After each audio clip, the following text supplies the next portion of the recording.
Thank you all for coming today. My dad never wore his heart on his sleeve. He'd share something he read online, though. I can't help but to do so today. So, Dad, forgive me. Yesterday, a friend who heard my dad passed away told me he was larger than life. And he was. We could tell stories about him for hours. And we often did. When I say the name Jim Cos, a million pictures come to mind. When you hear it, what do you see? For some, it's a smiling big guy, a friend, a helper, an ear to vent to.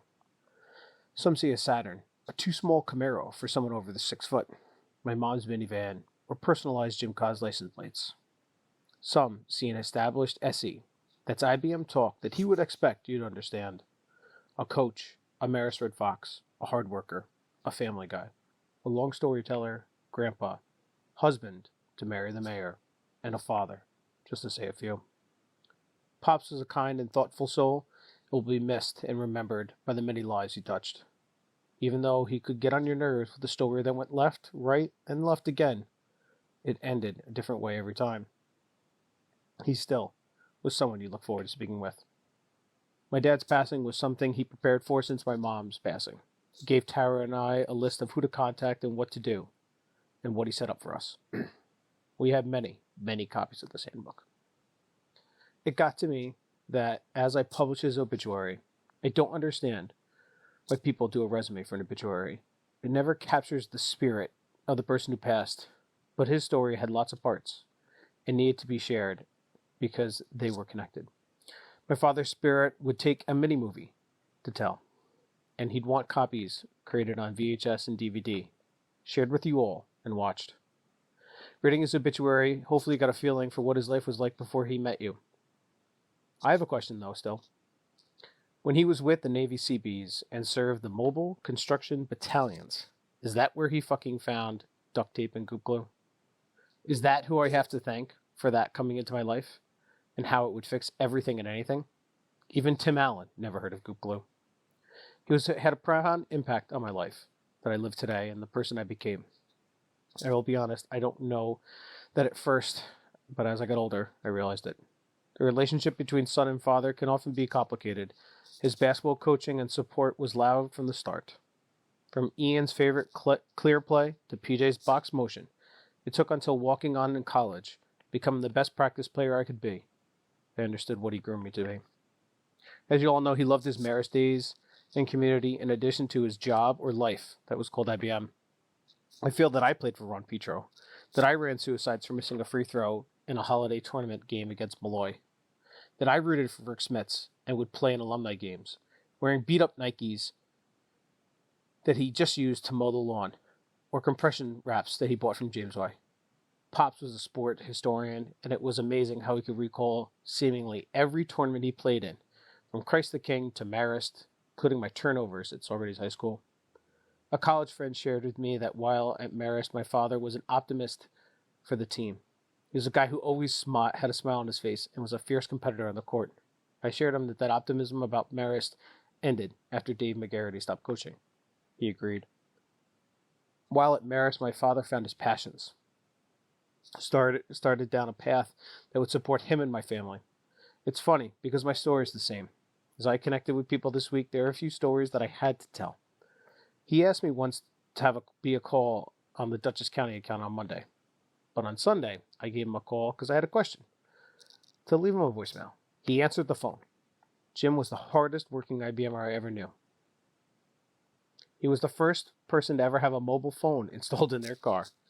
No one else thought it would help them in the 90s. Jim lived in that car, so did that phone. IBM might have a think motto, but as I worked with Jim, my motto was always think like Cos. Can't figure it out? Call Cos. Since posting my father's passing, I can honestly say that over 30 people have called me and said that my father was their point of contact before doing anything but their job.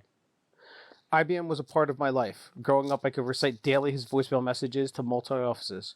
Hi, you've reached the voicemail of Jim Cos. Today I'll be in Poughkeepsie or Kingston or Albany, and if you're calling in regards to, I'll stop there. I can still remember the look my mom would give as I would recite it, and followed with, can you please stop? I must mention the award he received multiple times that I continue to hear about and was discussed, that caused confusion as a child. My father was a top performer within the SE IBM world and was referred to as a Top Gun. To my dismay, he wasn't part of the Tom Cruise movie. My father wasn't a co-pilot of a Mach 5, but led a consultant team in the mainframe storage system world. Only flybys he did was in his Saturn on the thruway, getting pulled over telling the cop he was speeding due to his son getting hurt in a basketball game and he needed to be home. My uncle's retirement mini badge would be flashed, but never would do anything. I can remember still being on vacation in Florida. He would bring his dial-up modem laptop for quick meetings before Disney World. Sound familiar, Erica? It took really until my mom's passing that I understood his powerful but loving ways. He liked to stay in families, love flows downhill.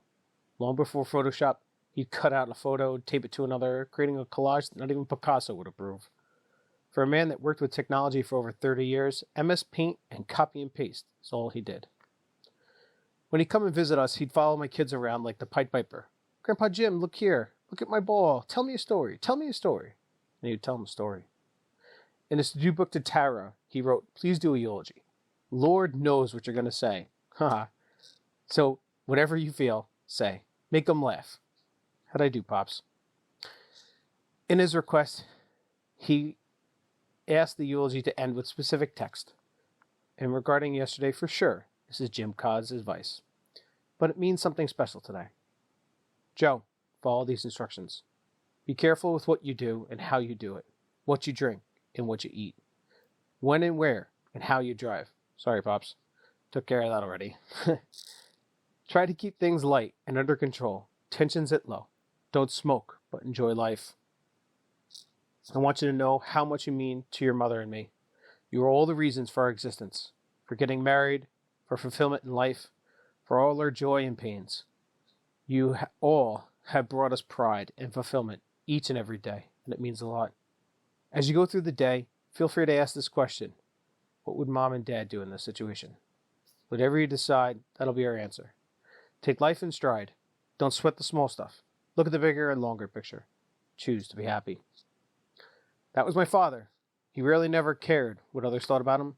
He was original and walked his way. His final request were these words. The future can be uncertain or full of promise. I choose the promise of good times to come, just different from those who lived my previous life. I'm already on the way there for a party with all those family and friends who precede me, for indeed it was written that the Lord said that. In my father's house there are many rooms, so Mary and I are hopefully went on to help prepare a room for our many friends and relatives to come. In the interim, maybe your futures be exciting, satisfying, and successful, as drawing of a new day. And as it was said in the funny papers, always remember to be who you are.